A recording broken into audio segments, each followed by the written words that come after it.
187 people called my father a great man at his funeral. My brother spoke about sacrifice.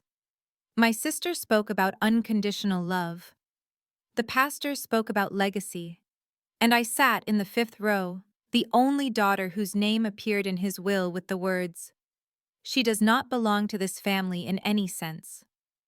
When they handed me the microphone, expecting a few polite sentences and a graceful exit, Derek smiled from the front pew.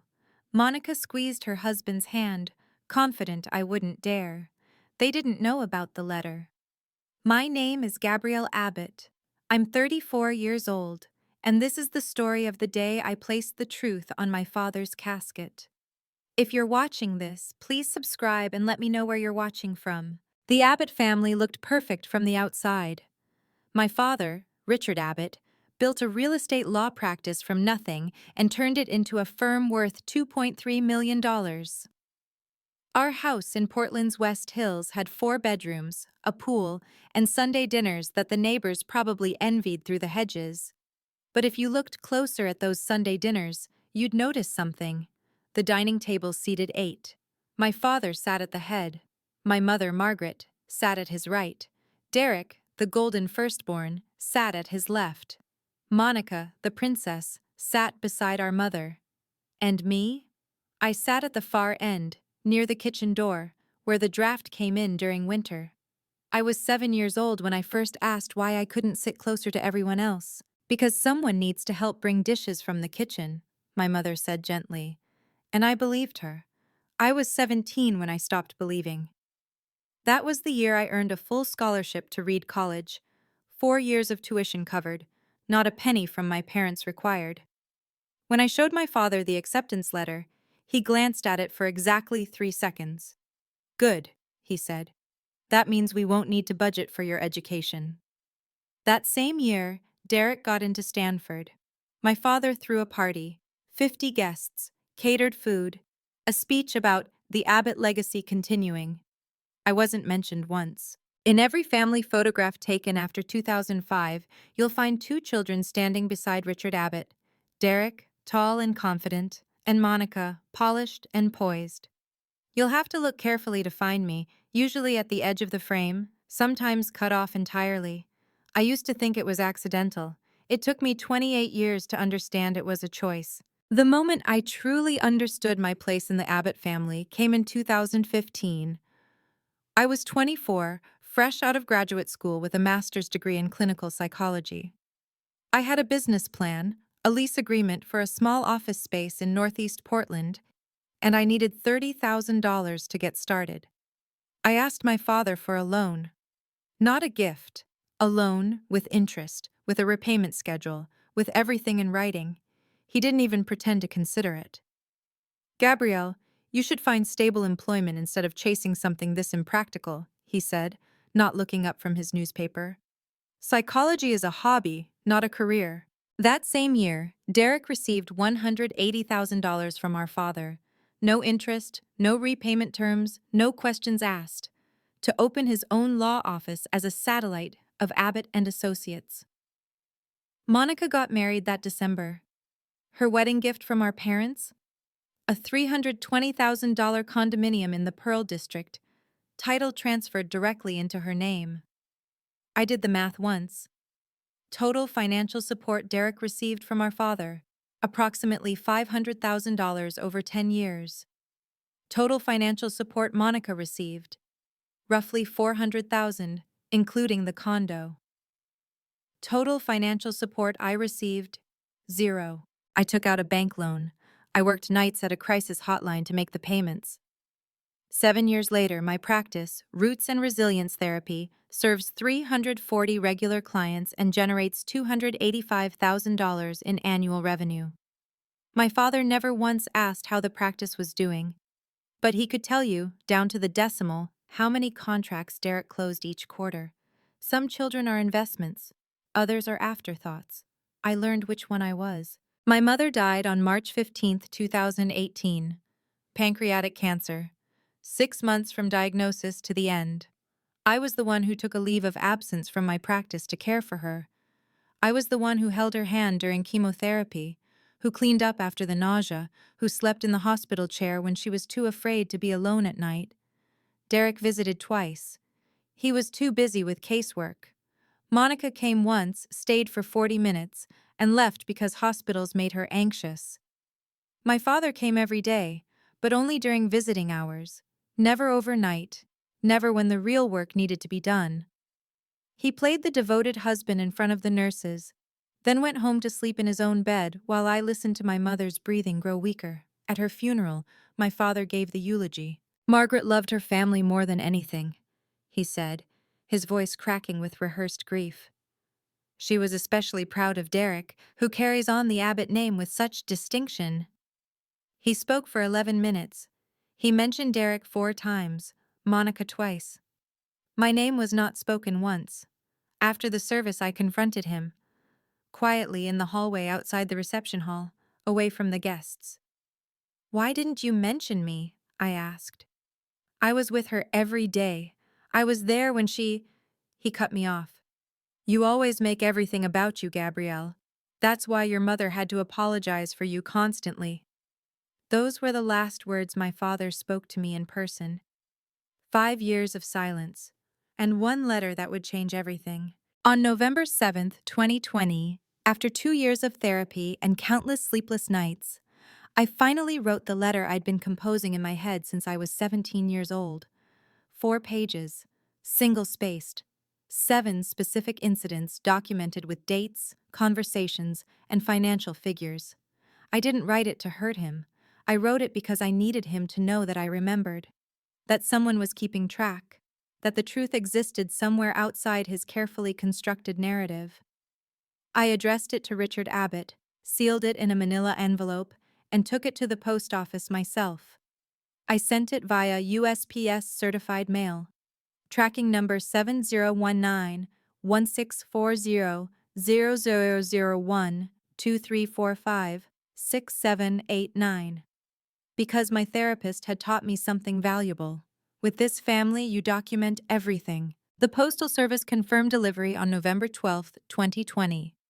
Signature required. Signature obtained. My father received that letter. He signed for it with his own hand. And he never responded. Not a phone call, not an email, not even a text message saying, "I got your letter." For 5 years, I waited for some acknowledgement. Anger, denial, an attempt at reconciliation, anything. I would have accepted even cruelty over silence. But Richard Abbott chose silence. He chose to pretend the letter didn't exist, that the truth I'd laid out in 4 careful pages simply never happened. I kept my copy of that letter in my desk drawer. I kept the certified mail receipt in a fireproof box. I didn't know then that I was saving ammunition for his funeral. The call came at 7:42 a.m. on March 8, 2025. I was making coffee in my apartment, a 1-bedroom in Selwood, modest but mine, when my phone buzzed with Derek's name. We hadn't spoken in 3 years. The last time was at a cousin's wedding, where he'd walked past me without a word. I almost didn't answer. "Gabby." His voice was flat, businesslike, the same tone he probably used with difficult clients. "Dad passed away last night, heart attack. The funeral is Saturday." He delivered the news the way he might announce a schedule change. "I'll send you the details," he added. Then, after a pause that felt almost accusatory, "I assume you'll be there." He hung up before I could respond. I stood in my kitchen for a long time, coffee growing cold in my hand. I waited for grief to hit, the appropriate, expected wave of sorrow that should accompany the death of a parent. It didn't come. What came instead was something complicated, a strange emptiness, like discovering that a wound you'd learned to live with had finally stopped bleeding. Not healed, just numb. The last time I'd seen my father was 5 years ago, through the window of his Mercedes as he drove past my apartment building. He'd been in the neighborhood for a client meeting. He didn't stop, didn't wave, just drove past like the building, and I didn't exist. I set my coffee down and walked to my desk. The bottom drawer, the fireproof box. The letter was still there, edges slightly yellowed with age.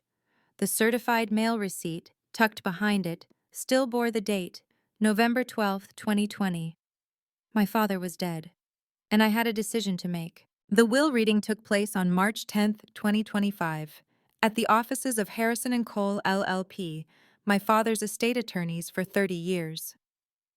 Robert Harrison, silver-haired, impeccably dressed, uncomfortable, sat across the conference table from the three Abbott children.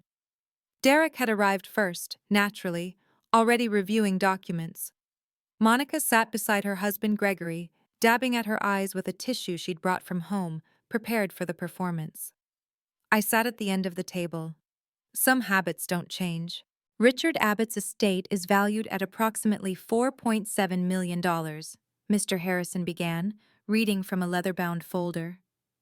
This includes the family residence valued at $1.2 million, his ownership stake in Abbott and Associates valued at $2.3 million, and various cash accounts and investments totaling $1.2 million. I watched Derek's expression remain carefully neutral. Monica's tissue dabbing intensified. The distribution is as follows, Mr. Harrison continued. Derek Abbott receives 60% of the total estate. Monica Abbott Harrington receives 40%. He paused. The silence in the room was absolute. And Gabrielle Abbott? Mr. Harrison cleared his throat. He looked at me with something that might have been pity. The will contains a specific provision regarding Gabrielle Abbott, added in an amendment dated December 5, 2024. He read directly from the document. Gabrielle Abbott does not belong to this family in any sense and has no claim to any inheritance. December 5, 2024, 3 months before his death. My father hadn't just forgotten me. He'd deliberately, legally erased me, and done it recently enough that it couldn't be dismissed as an old document never updated. Who requested this amendment? I asked, my voice steadier than I felt. Mr. Harrison hesitated. The request came from Derek Abbott, acting as your father's legal representative. Your father signed it himself. Derek didn't even have the decency to look guilty. That night, I sat alone in my apartment, turning the situation over in my mind like a stone with sharp edges. I didn't need my father's money. My practice was thriving. I had savings, retirement accounts, a life I'd built with my own hands. $4.7 million meant nothing to me, but the words meant everything. Does not belong to this family in any sense. If I stayed silent at the funeral, if I played the role of the quietly grieving daughter, nodded along while strangers praised Richard Abbott's generosity and warmth, what would happen? The 187 people in that church would go home believing they'd buried a great man. Derek would inherit the firm, the house, the reputation. Monica would keep her status, her position on the charity boards, her carefully maintained image as the devoted daughter. And I would remain what I'd always been, the ghost in the family photograph, the ungrateful child who abandoned her father, the difficult one who couldn't just let things go. The narrative would solidify into history. The truth would die with Richard Abbott, buried under flowers and eulogies and convenient amnesia. I walked to my desk and opened the drawer. The letter was waiting, patient as it had been for 5 years. The certified mail receipt sat beside it, proof that he'd received it, proof that he'd chosen silence, proof that everything I'd written was real. I didn't want revenge. Revenge would make me like them. I wanted something simpler and more dangerous. I wanted the truth to be heard, just once, in front of everyone who'd spent decades believing the Abbott family mythology. Saturday, March 14th, St. Andrew's Episcopal Church, 187 guests, and one letter that had waited long enough. Monica called on March 11th, the day after the will reading. "Gabby, sweetie," her voice dripped with synthetic concern. "I just wanted to check in about Saturday, make sure we're all on the same page." "What page is that, Monica?"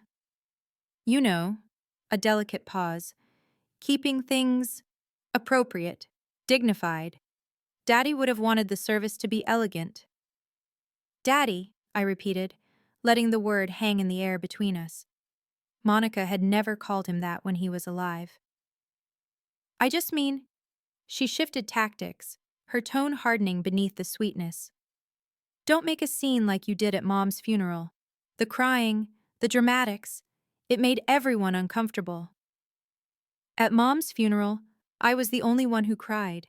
You were taking selfies with the flower arrangements.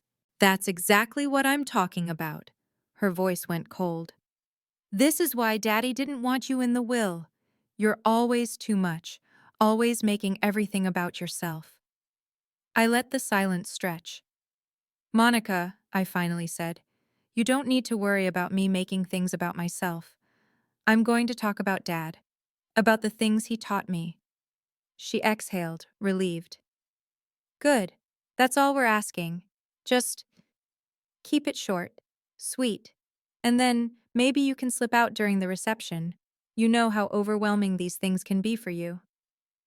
I'll keep it honest, I said. That's what I can promise. She heard what she wanted to hear. Perfect. See you Saturday, sweetie. She didn't know the difference between sweet and honest. She was about to learn. Derek's call came the next day, March 12th. His approach was different from Monica's. Less velvet glove, more strategic positioning. Gabby. He used the nickname like a tool, casual and controlled. I've been thinking about the service. I want you to speak. I almost laughed. You want me to speak? It'll look better if all three siblings participate. Shows family unity. The partners at the firm will be there. Half the city council. It needs to look right. Of course. Appearances, the Abbott family currency.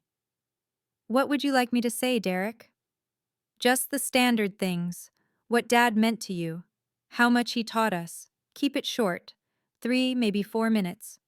He paused, then added with practiced generosity. You can even go after Monica and me. We'll warm up the crowd for you. I understood immediately what he was doing.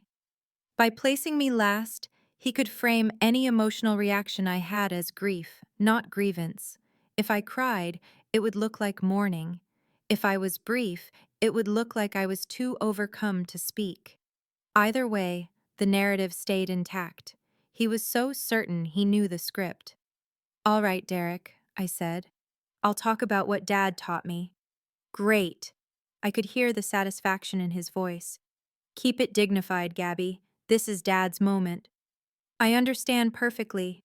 He didn't catch the edge in my words. He never had. After he hung up, I took out the letter and read it again, beginning to end. 4 pages, 7 incidents, 1 truth. Derek had just handed me the microphone.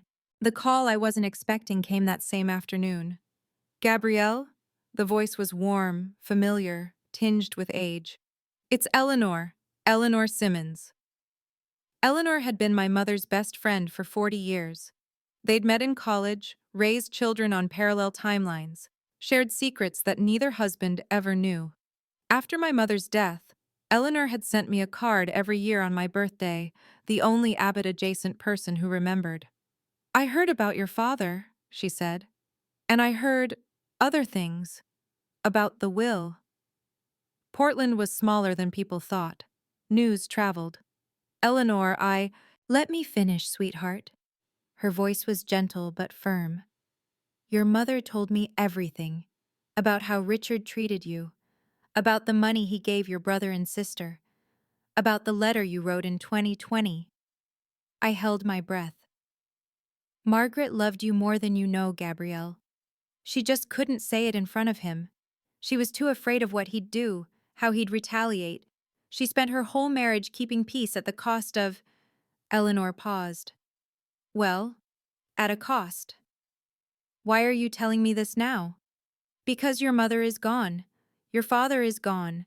And there's no reason to protect the Abbott family myth anymore. She took a breath. I'll be at the funeral on Saturday. And if anyone questions what you say, if anyone tries to deny it, I will stand up in that church and confirm every word. My hands were trembling. For the first time in 5 years, I felt something I'd almost forgotten. I felt like I wasn't alone. Thank you, Eleanor. Your mother would be proud of you, Gabrielle. Whatever you decide to do. Whatever I decided to do. The night before the funeral, I couldn't sleep. I sat in my living room, the letter unfolded on the coffee table in front of me, reading it for what must have been the 100th time. My own handwriting stared back at me, neat, controlled, precise. Every word chosen with care, every accusation backed by dates and figures. November 7th, 2020. That's when I'd written this. Another lifetime ago, when I still half hoped my father might read it and feel something. He'd signed for it, held it in his hands, and chosen to say nothing. Through the window, Portland's lights glittered in the March darkness. Somewhere across the city, Derek was probably rehearsing his eulogy.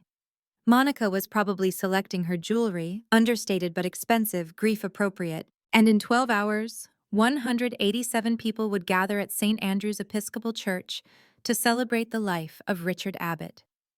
I folded the letter carefully and slipped it into the inside pocket of my black blazer. The certified mail receipt went into my purse. Backup, proof, insurance. Tomorrow, the Abbott family would perform their final act. But this time, there would be a different ending. I didn't sleep that night. I didn't need to. I'd been preparing for this moment for 28 years. March 14th, 2025. I woke to pale gray light filtering through my bedroom curtains. The funeral was scheduled for 10 a.m. I had 3 hours. I showered slowly, methodically, the way I advised my trauma clients to approach difficult days. One step at a time, present in each moment, conserving energy for what mattered. My outfit was already laid out. A simple black dress, knee-length, no embellishments. Flat shoes I could walk steadily in. No jewelry except my mother's thin gold chain, the one Monica had wanted but I'd claimed first. I checked my blazer pocket 3 times. The letter was there, folded into a neat rectangle that pressed against my ribs like a second heartbeat. In my purse, the photocopy of the USPS certified mail receipt. The original stayed home, locked in the fireproof box. I'd learned from my family to always keep backup documentation.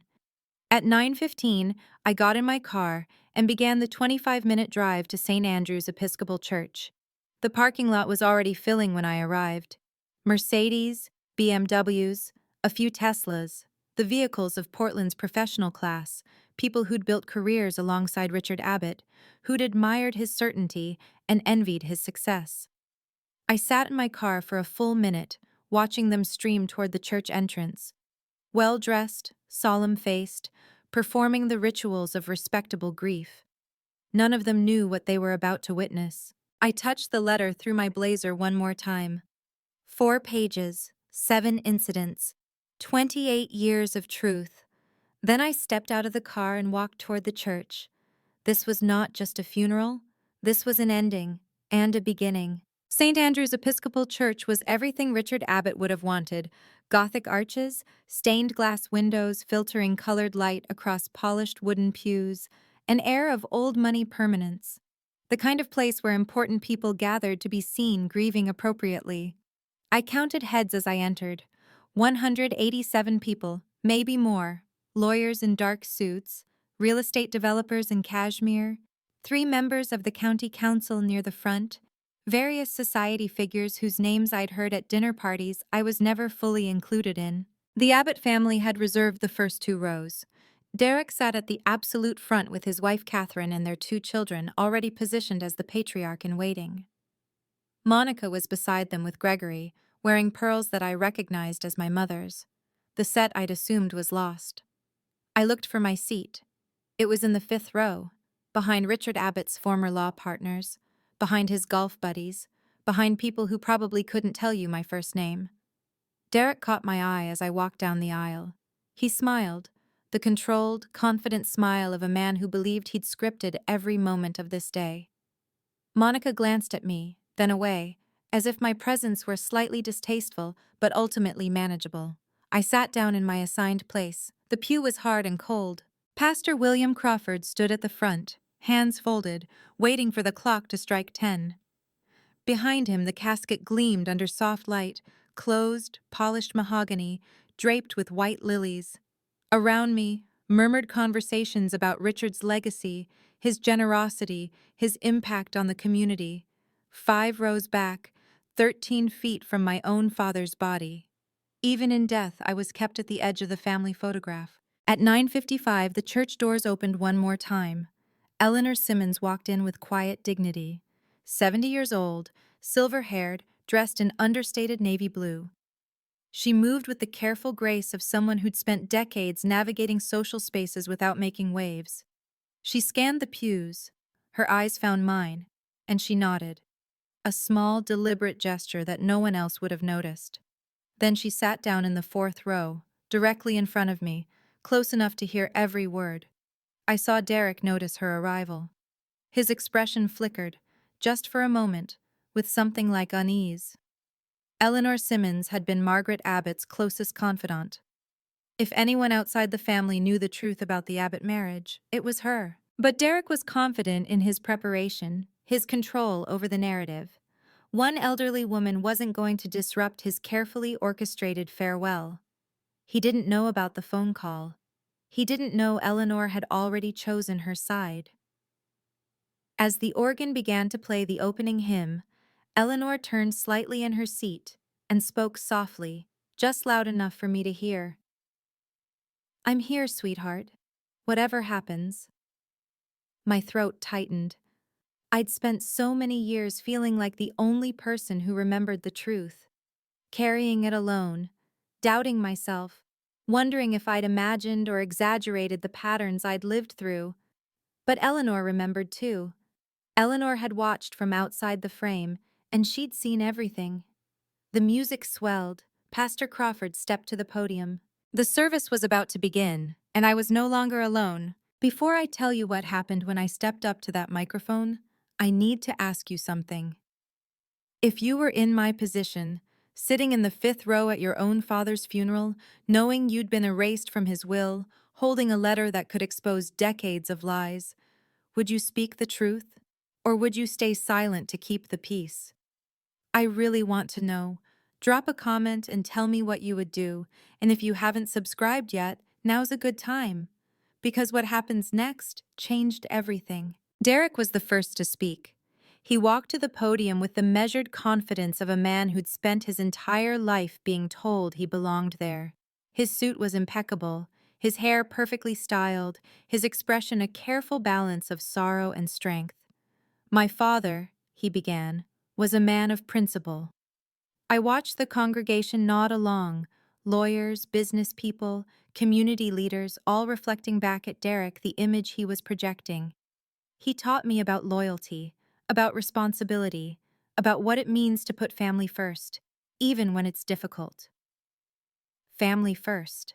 I almost laughed out loud. Richard Abbott wasn't just my father, he was my mentor, my business partner, and my best friend. He showed me that success isn't just about winning, it's about building something that lasts, something that your children and their children can be proud of. Derek paused, allowing a moment of tasteful emotion to pass across his face. He loved our mother with his whole heart. He loved all of us, his children, unconditionally. All of us.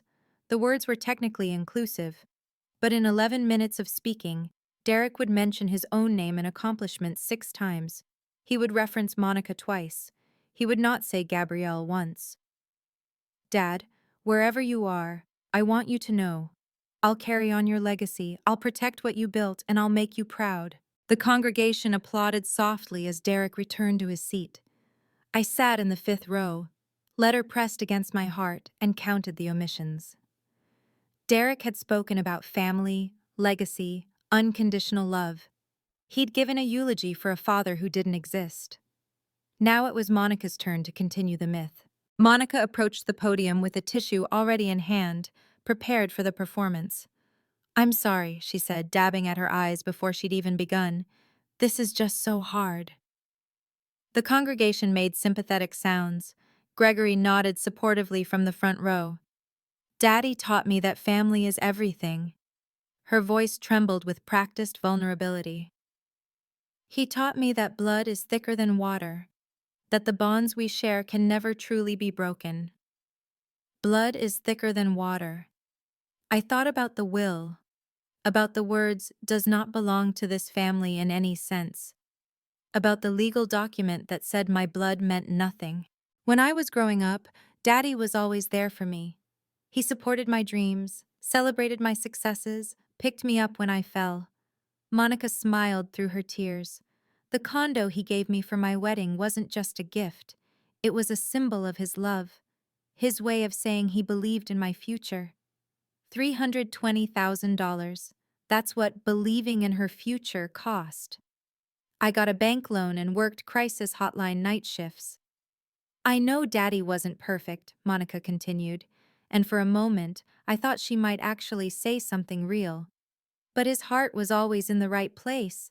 He loved his family with everything he had. She looked down at me in the fifth row and she smiled, the sweet, condescending smile she'd perfected over 38 years of being the favorite daughter. Daddy has passed on, but his love lives forever in all of us. She returned to her seat to soft applause, and Pastor Crawford turned toward me. And now, Pastor Crawford said, his voice warm and pastoral, we'll hear from Richard's youngest daughter, Gabrielle. 187 pairs of eyes turned toward the fifth row. Derek twisted in his seat, offering me that same confident smile, the smile of a man who'd already won, who was simply going through the formality of my participation. Monica squeezed Gregory's hand, her posture relaxed, secure in the knowledge that I'd never cause a scene. They'd known me my whole life. They thought they knew what I would do. I stood slowly. My legs felt steady, which surprised me. I'd expected fear, trembling, the physical symptoms of confrontation that I'd spent years helping my clients work through. Instead, I felt calm. The kind of calm that comes after you've made a decision and stopped fighting it. I walked down the center aisle, past the fourth row where Eleanor sat, her eyes following me with something like recognition, past the third row of my father's business partners, past the second row of old family friends who probably couldn't remember my name, up the 3 steps to the podium. The microphone was waiting. I placed my hands on the wooden lectern, the same lectern where my brother had talked about loyalty, where my sister had talked about unconditional love, where Pastor Crawford had opened the service by calling Richard Abbott a pillar of this community.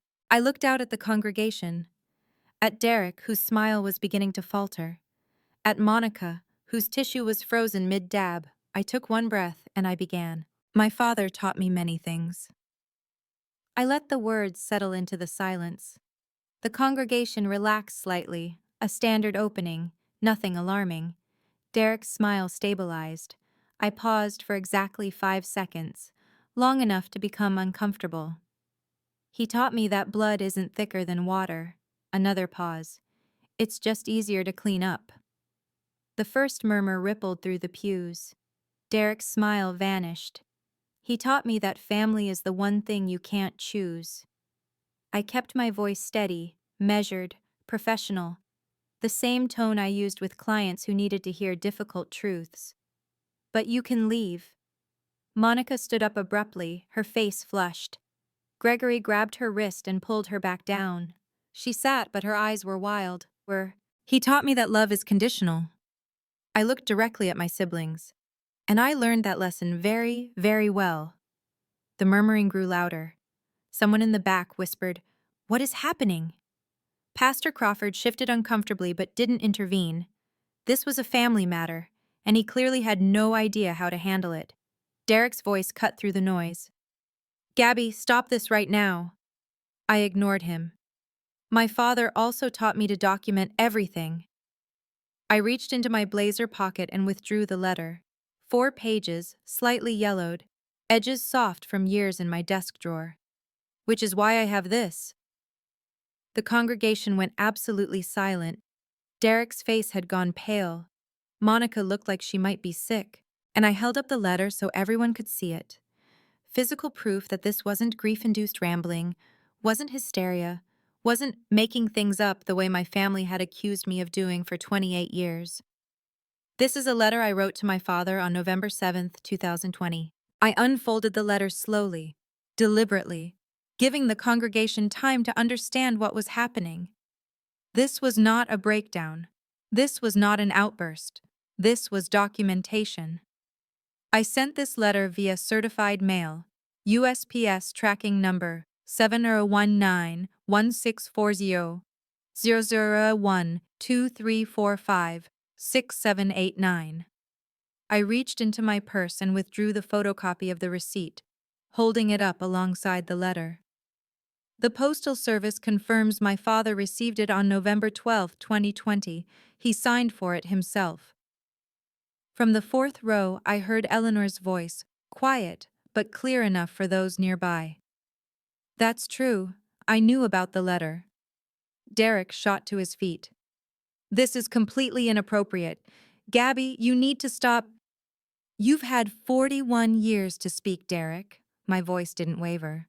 I have 5 minutes. He stood frozen, caught between wanting to physically remove me and knowing how that would look in front of county council members, law partners, and society figures. The optics of dragging his grieving sister away from their father's funeral would be worse than letting me finish. He sat back down. His jaw was clenched so tight I could see the muscle working. Pastor Crawford stepped forward. Perhaps we should. Pastor, I'll be brief. I turned back to the congregation. My father received this letter 5 years ago. He never responded. Not a phone call, not an email, not a single word of acknowledgement. He read what I'd written and chose silence. I looked down at the familiar handwriting. My own words, my own pain, preserved on paper for half a decade. I think it's time someone else heard what he refused to hear, and I began to read. Dear Father, I read aloud, my voice carrying through the vaulted space. I am writing to document the patterns I have observed in our family for 28 years. I am not writing to hurt you. I am writing because I need you to know that someone was paying attention. The congregation was utterly silent.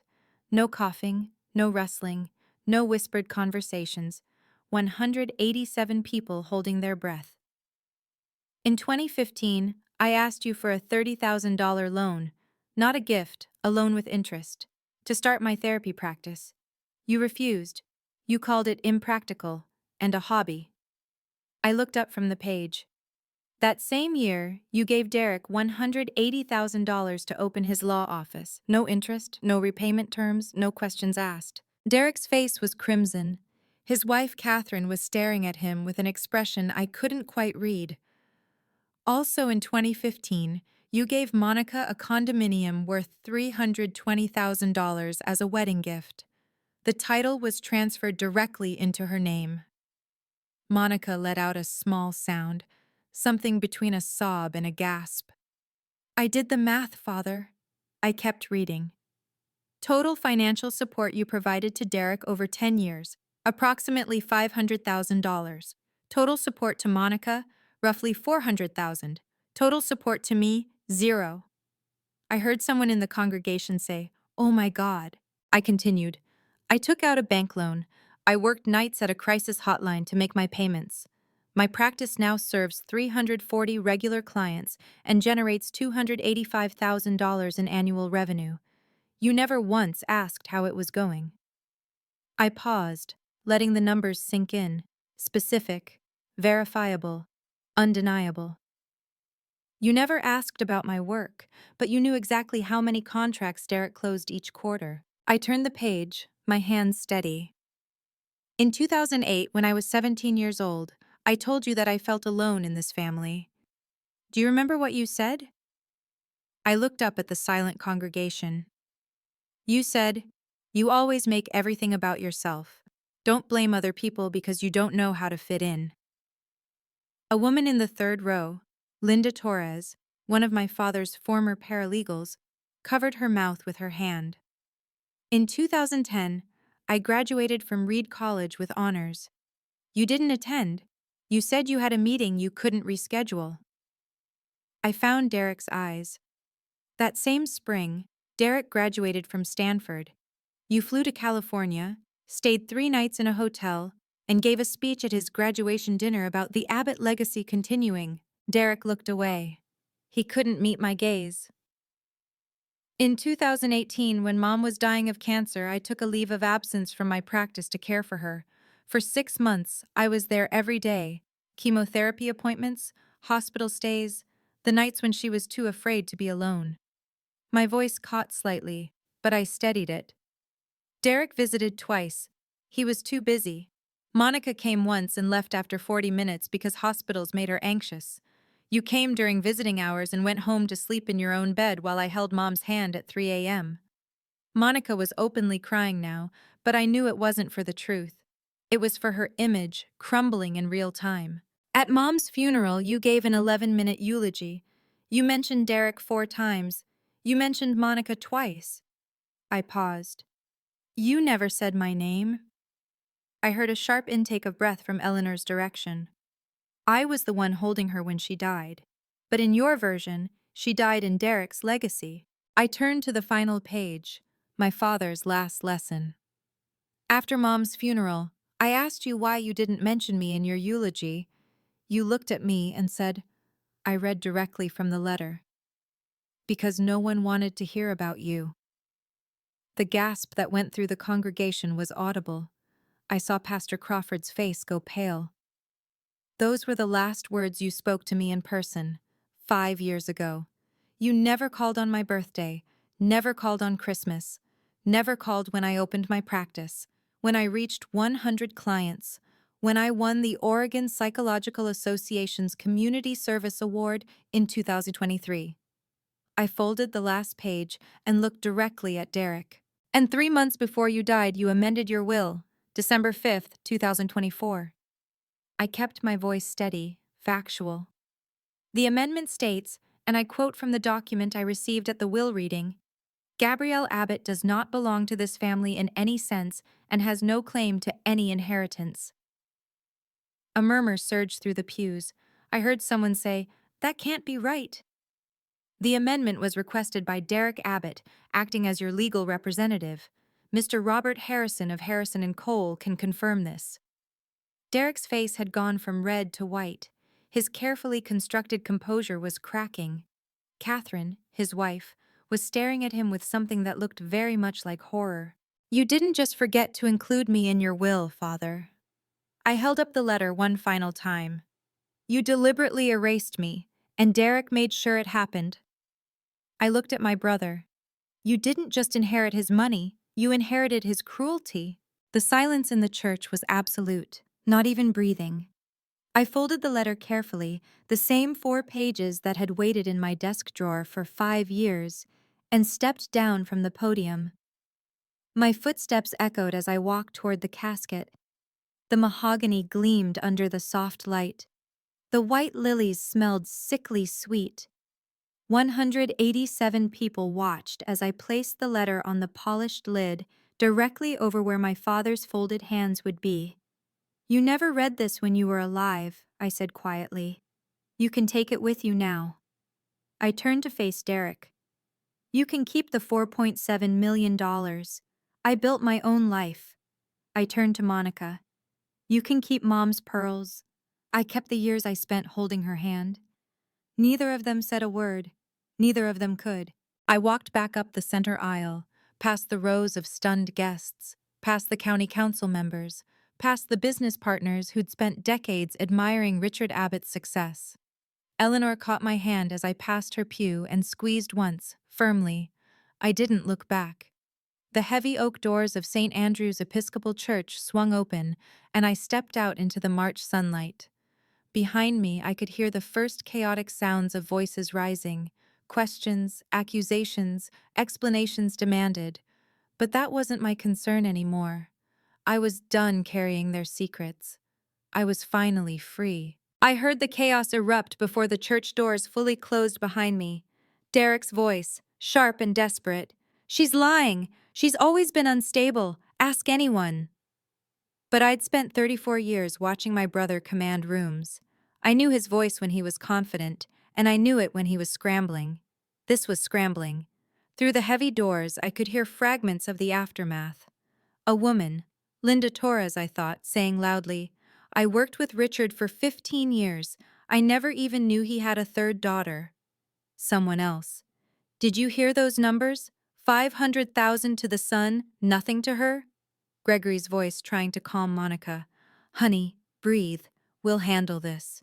And Monica wailing, She's ruined everything, she's ruined everything. I stood on the church steps, breathing the cool March air, and felt something I hadn't expected. Not triumph, not vindication, but a profound and quiet relief. The truth was no longer trapped inside me. It existed now in the open, spoken aloud in front of witnesses, documented and undeniable. Inside, the murmuring grew louder. I heard Pastor Crawford attempting to restore order. Please, everyone, let's try to maintain some dignity. It wasn't working. A county council member I recognized, Thomas Greenfield, pushed through the doors, nodded at me once, and walked briskly to his car without stopping. He didn't want to be associated with the Abbott name right now. None of them would. My phone buzzed. A text from Eleanor. Derek is trying to explain. No one is buying it. Your mother would be so proud. I looked up at the gray Portland sky. For the first time in 28 years, I wasn't the crazy one. I wasn't the difficult one. I was just the one who finally told the truth. Inside the church, Derek was trying to recover the narrative. I learned this later, from Eleanor's detailed account over dinner that week. But even standing outside, I could hear the shape of it through the thick oak doors. My sister has always struggled with mental health issues, Derek was saying, his voice loud enough to project through the sanctuary. She takes things out of context. She exaggerates. Our father loved her. He just had to maintain boundaries because she was so... I knew Margaret Abbott for 40 years. Eleanor's voice cut through Derek's performance like a blade. I stopped at the bottom of the church steps, heart pounding, and listened. I was her closest friend outside this family, and I am telling you, every word that young woman just read is the truth. Silence. Then Derek, Mrs. Simmons, you don't have any standing to... I have standing because I listened. Eleanor's voice was steady, the voice of a woman who had spent decades watching from the sidelines and was finally choosing to speak. Margaret told me everything. The favoritism, the financial disparity, the way Richard erased Gabrielle from family events, from photographs, from his own consideration. I heard murmuring surge through the congregation. Margaret cried in my kitchen more times than I can count, Eleanor continued. She loved her youngest daughter more than anything, but she was too afraid of Richard to defend her. I watched that marriage destroy her, slowly, for 30 years. And I will not stand here and let her daughter be called a liar. More murmuring, the sound of several people standing up, walking out. And Derek's voice, for the first time in my memory, sounded small. This isn't the time or place. Then when is? Eleanor asked. No one answered. I walked to my car slowly, letting the reality of what I'd done settle into my body. Behind me, through the heavy church doors, I could still hear the muffled sounds of discord, raised voices, movement, the complete disintegration of what was supposed to be Richard Abbott's dignified farewell. I'd imagined this moment so many times over the past 5 years. In my imagination, there was always a clear ending, vindication or catastrophe, victory or regret. But the truth was more complicated than that. I didn't feel triumphant. I didn't feel guilty. I felt lighter, like I'd been carrying a stone inside my chest for 28 years, and I'd finally set it down. My car was parked at the far end of the lot, away from the Mercedes and BMWs. I'd chosen the spot deliberately, knowing I might need a quick exit. Old habits. I sat behind the wheel for 2 full minutes without turning the engine on. Through the windshield, I watched more people stream out of the church. Some hurried to their cars without looking back. Others clustered in small groups on the steps, talking in urgent whispers. The Abbott family mythology was unraveling in real time, and no one wanted to be holding the thread. My phone buzzed. Eleanor. I'm proud of you. Your mother is too. Then, 30 seconds later, another message from a number I didn't recognize. This is James Abbott, your uncle. I sat in the back and saw everything. You were right to speak. Your father was my brother, and I loved him. But you were right. Uncle James, my father's younger brother who'd always seemed uncomfortable at family gatherings but never said anything. Maybe I hadn't been as alone as I'd thought. I started the car and drove home. I know many of you are wondering what happened next. Did Derek and Monica face real consequences? Did anyone believe their side of the story? The answer is yes, to all of it. But before I continue, I want to ask, if this story resonates with you, if you've ever felt invisible in your own family, please share this video with someone who needs to hear it. Sometimes knowing you're not alone is the first step toward finding your voice. And trust me, what happened in the weeks after that funeral proved that the truth, once spoken, can't be unspoken. Portland is smaller than people think. Within 48 hours, the story of the Abbott funeral had spread through every professional and social network in the city. I know this because I received 23 text messages from people I hadn't spoken to in years. A former classmate from Reed. I just heard what happened. I'm so sorry you went through that. Also, I had no idea you had siblings. A colleague from the crisis hotline I'd worked at 7 years ago. Someone at my husband's firm was at that funeral. They're all talking about it. You're incredibly brave. A woman I didn't recognize at all. Hi, you don't know me, but my mother was at St. Andrew's on Saturday. She came home and said she'd never seen anything like it. She also said you were completely calm and composed, and that made it more powerful. The messages kept coming. Most were supportive. A few were from strangers who'd experienced similar family dynamics, reaching out to say they understood. But the messages I found most interesting were the ones that weren't sent to me. Eleanor reported that Derek canceled 2 client meetings in the week following the funeral. The clients cited scheduling conflicts, but everyone knew the truth. No one wanted to be associated with the man who'd allegedly manipulated his dying father into disinheriting his sister. Monica's name disappeared from the planning committee for the Portland Women's Foundation Spring Gala. No formal announcement, just a quiet removal from the website and the invitation list. The Abbotts had spent decades building their reputation on an image of family loyalty and success. It took 1 letter and 5 minutes to crack the foundation. 5 days after the funeral, the Portland Tribune ran a story in their community news section. Questions surround Abbott estate after emotional funeral scene. It was carefully worded, no accusations, no clear villains, but it quoted sources who attended the service, describing an unexpected speech by a family member that has raised questions about the distribution of Richard Abbott's estate. The article mentioned the $4.7 million estate. It mentioned that one family member was reportedly excluded from the will entirely.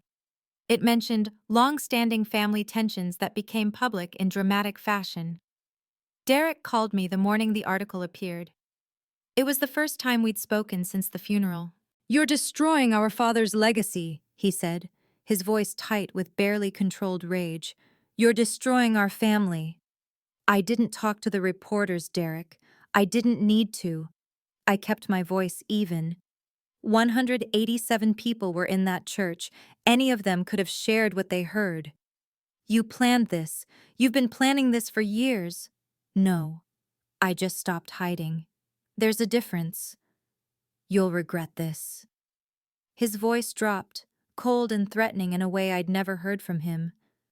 "I promise you will." I've had 28 years of regret, Derek. The only thing I regret now is not speaking sooner.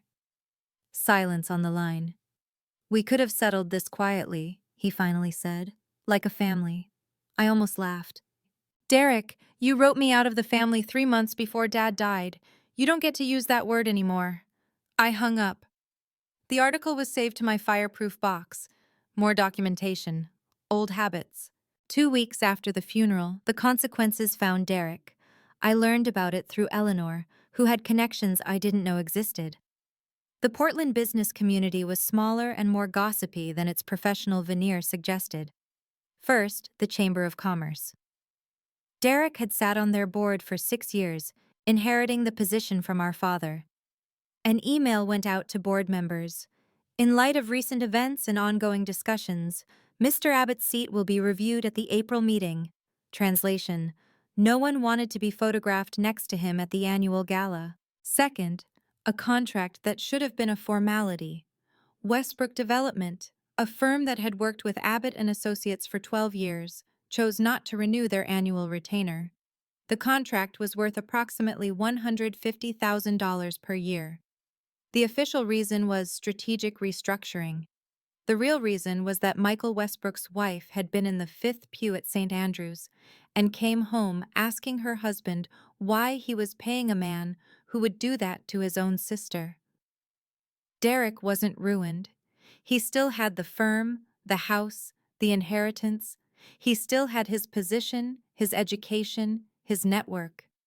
But the halo was gone.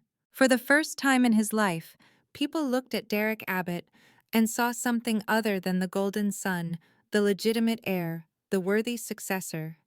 They saw a man who had been accused of something ugly and who had no good defense. Success in Portland depended on reputation, and reputations, once cracked, never fully healed. My brother had learned our father's lessons well. Now he was learning the price of them. Monica called me 3 weeks after the funeral, sobbing. I got an email from the foundation. Her voice was raw, shredded with tears. They said they're going in a different direction for the gala chair position. They said they want to avoid unnecessary distractions. I listened. I didn't interrupt. Do you understand what you've done? She was working herself into hysteria now. This was my identity, Gabby. This was everything I've built, and you destroyed it because you couldn't just let things go. Monica. I kept my voice steady, the same voice I used with clients in crisis. I didn't destroy anything. I told the truth. What other people do with that truth isn't something I control. The truth. She spat the word like it was poison. Your version of the truth. Your twisted, bitter version. You watched me get treated like I didn't exist for 28 years. I cut her off, but my voice remained calm. You watched Dad give you and Derek everything while I got nothing. You sat in that will reading and heard them say I don't belong to this family. Did you object? Did you say, wait, that's my sister? Silence. Mom would be ashamed of you, she finally said, her voice breaking. Mom told Eleanor everything, Monica. Eleanor confirmed it in front of 187 people. So you don't get to use Mom against me. The line went quiet. Then Monica hung up. She didn't call again. Her name reappeared on charity boards eventually. Smaller ones, local ones. Nothing with the prestige she'd once commanded. The Portland Women's Foundation moved on without her. Consequences have a way of finding their proper homes. 1 month after the funeral, my life looked surprisingly similar and completely different.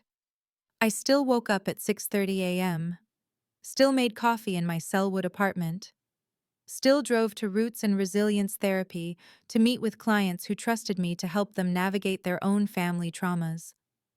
But something fundamental had shifted. My practice actually grew in the weeks following the funeral. 12 new clients scheduled intake appointments in March alone, some referred by colleagues, others who had heard about me through channels I didn't entirely understand. One woman told me during our first session, I heard you stood up in front of 200 people and told the truth about your family. I figured if you could do that, you could handle my story. Eleanor became a regular part of my life. We had dinner every Tuesday at a small Italian restaurant in Multnomah Village.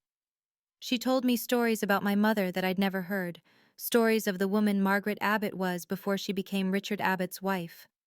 Uncle James reached out twice more. Brief emails, nothing elaborate but genuine. He'd known the truth for decades, he said.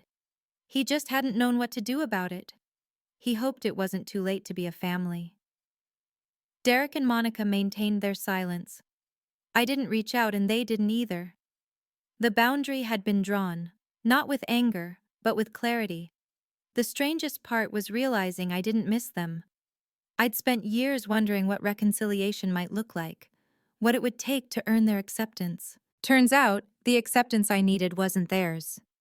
On the wall of my office, I hung 3 new photographs, one with Eleanor, one with my first client from 7 years ago, with permission, and one of myself at the practice's opening day. No Abbott family photos. My wall, my choice. People ask me if I regret what I did at the funeral. The honest answer is, I regret that it was necessary. I regret that I spent 28 years minimizing, excusing, hoping things would change without anyone having to say the hard things out loud. I regret the decades I spent believing that keeping peace was more important than telling the truth. But do I regret standing at that podium and reading my letter in front of 187 witnesses? Do I regret placing those 4 pages on my father's casket and walking out into the sunlight? No, not for 1 second. Here's what I've learned. Professionally and personally, blood doesn't guarantee love. Family is supposed to be the people who see you, support you, protect you. When it becomes the source of your deepest wounds, you have every right to set boundaries. That's not betrayal. That's survival. Silence isn't peace. For years, I told myself that staying quiet was keeping the peace. But there was no peace, just a slow erosion of my sense of self, my confidence, my ability to trust my own perceptions. Real peace came when I stopped pretending. The truth doesn't require revenge. I didn't stand up at that funeral to destroy my siblings. I stood up because I needed to exist in my own story, to be seen and heard for who I really was. The consequences that followed weren't punishment I inflicted. They were the natural result of lies being exposed. Boundaries aren't walls. I don't hate Derek and Monica. I simply recognize that a relationship with them, as they currently are, isn't safe for me. That might change someday. It might not. Either way, I'm no longer responsible for making it work at the cost of my own well-being. Some lessons take a lifetime to learn. I learned mine at a funeral. It's been 3 months now since I placed that letter on my father's casket. Some days, I still think about what it might have been like to grow up in a different family, one where I was seen, valued, wanted. But I've stopped mourning that fantasy. It was never real. What's real is the life I've built, the people who genuinely care about me, and the future I get to design on my own terms. Eleanor and I are planning a trip to the coast next month. She wants to scatter some of her own memories at the beach, where she and my mother used to vacation in their 20s, before husbands and children, and the compromises that came with them. My practice is thriving. 352 clients now, up from 340 before the funeral. Turns out, people trust a therapist who practices what she preaches about speaking difficult truths. Uncle James sent me a birthday card last week, the first one I've received from an abbot in 6 years. Inside, he wrote, "For what it's worth, I always knew you were the brave one." I don't know what the future holds with Derek and Monica. Maybe someday they'll do the work required to become people I can have a relationship with. Maybe they won't. I've stopped making their choices my responsibility. What I know is this. I spent 3 decades trying to earn a place in a family that didn't want me. And then, in 5 minutes at a funeral, I finally let myself belong to myself instead. My father taught me that blood isn't thicker than water. He was right. But he never taught me that I could choose which waters to swim in. I learned that on my own. Thank you for staying with me until the end of this story. If you've ever felt invisible in your own family, if you've ever wondered whether your memories were real or if you were just being dramatic, I want you to know something. Your experiences matter. Your truth deserves to be spoken. And setting boundaries with people who hurt you, even family, isn't selfish. It's survival. If this story meant something to you, please like, subscribe, and hit that notification bell so you don't miss the next one. And check the description for more stories like this. Stories about people who found their voice when everyone expected them to stay silent. You're not alone. And you never were.